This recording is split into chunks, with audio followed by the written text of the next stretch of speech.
For the Warpriest, fighting itself is prayer, and through prayer you shall see miracles upon the battlefield.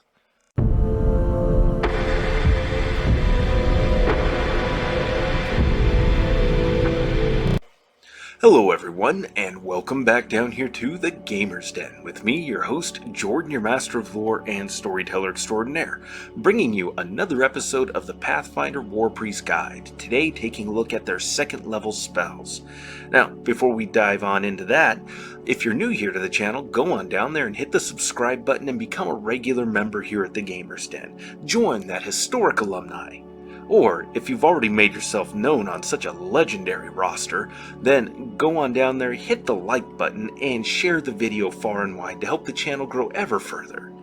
But with all of that done and out of the way now, let's go ahead and dive right on into this. To begin with, for your second level spells, some of the things you're going to want to pick up are spells like Iron Skin.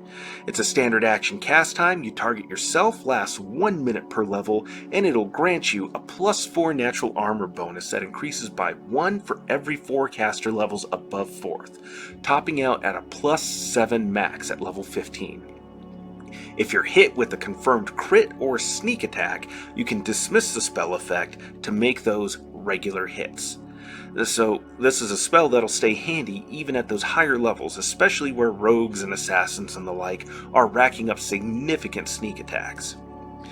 Then the next spell you're going to want to pick out is another one that's been on the channel before, and that's Hold Person. It's a standard action cast time, medium range, so it gets you 100 feet plus 10 feet per level. It's one target and will negates.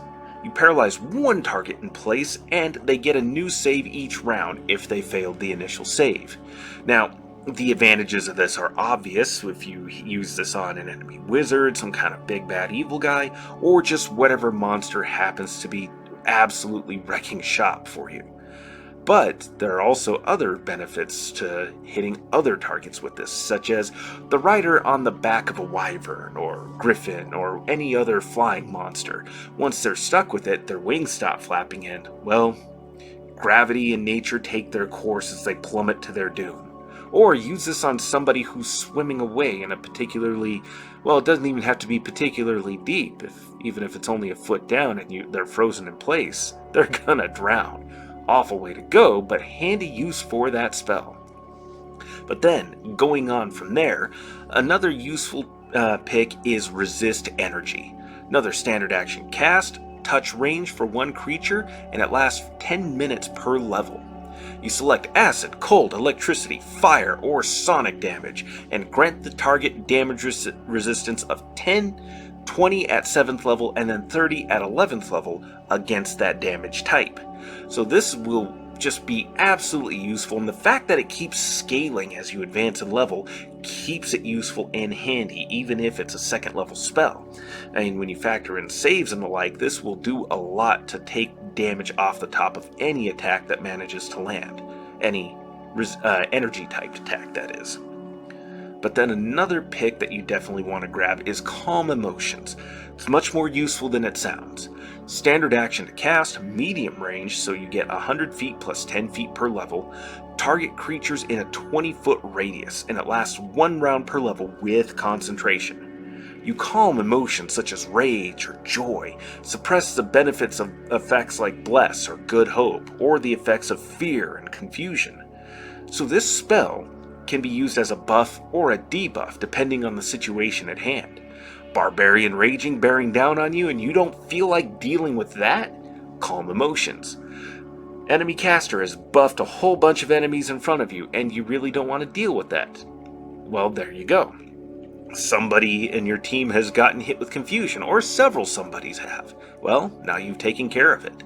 Very, very useful. Lots of utility with this one. But then we get to a couple of spell examples here on the second levels list for the Warpriest that you want to skip over. They might make a certain amount of role-playing sense, but mechanically these are not ideal. Just bear in mind, while we are discussing pure mechanical benefits here, roleplay should be considered first, or at least that's my take. That's my opinion. Roleplay before mechanical benefits. So, with that said, Deathwine is the first one. 1 minute cast time, so it's already not a combat spell.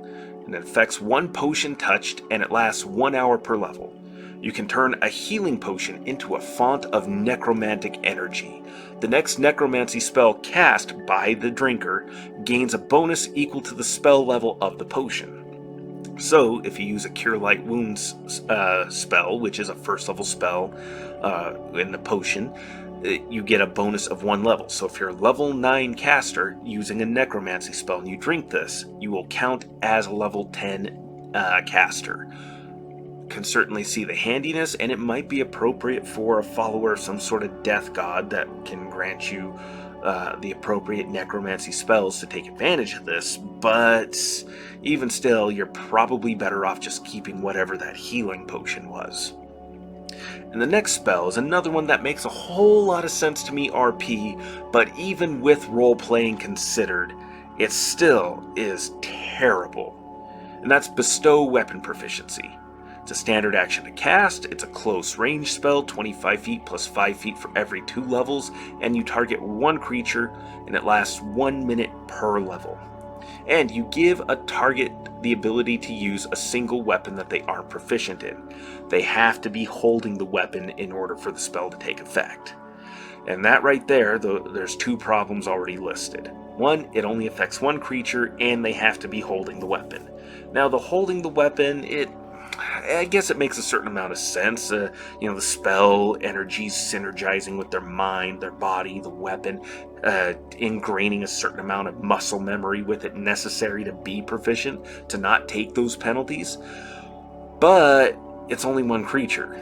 And, depending on the weapon, whatever weapon they happen to not be proficient in, I can see some situations where that might be handy, but it would still be better if you could at least affect multiple targets, especially from a roleplay perspective. Say you're a Warpriest, you're trying to put together whatever meager defenses you can for a town or bolster a city's ranks in some fashion.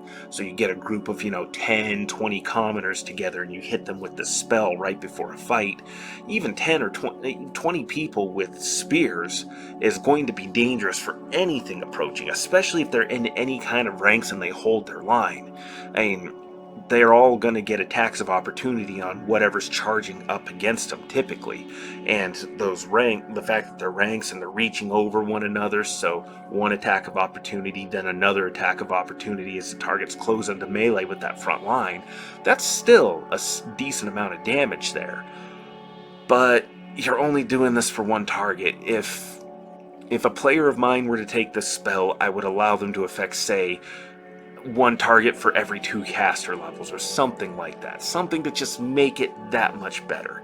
Because even then, mechanically, you're not doing a whole lot with this. This is not a massive impact in that instance. So it's largely for roleplay benefits, so I would allow them. I would even go 1 target for every caster level. So, by this point, they're, level 5 caster, level 6, somewhere in there, so they can affect 6 commoners and give them proficiency with spears or some other weapon, whether it's long swords, axes, whatever weapons they might happen to have on hand. That would make sense, and that wouldn't be too big of a game breaker, especially not at that level. But what do you think? Go on down into the comments below and let me know your thoughts. Have I missed the mark here, or have I completely lost the plot and just absolutely botched this one? Let me know your thoughts and we'll engage in discussion below. Hit the like or dislike button, and if you're new here, go on down there and subscribe or share the video far and wide like I said before. But with all that said, I've been your host, Jordan, your master of lore and storyteller extraordinaire. Thank you all so much for your time, and you all have yourselves a good night.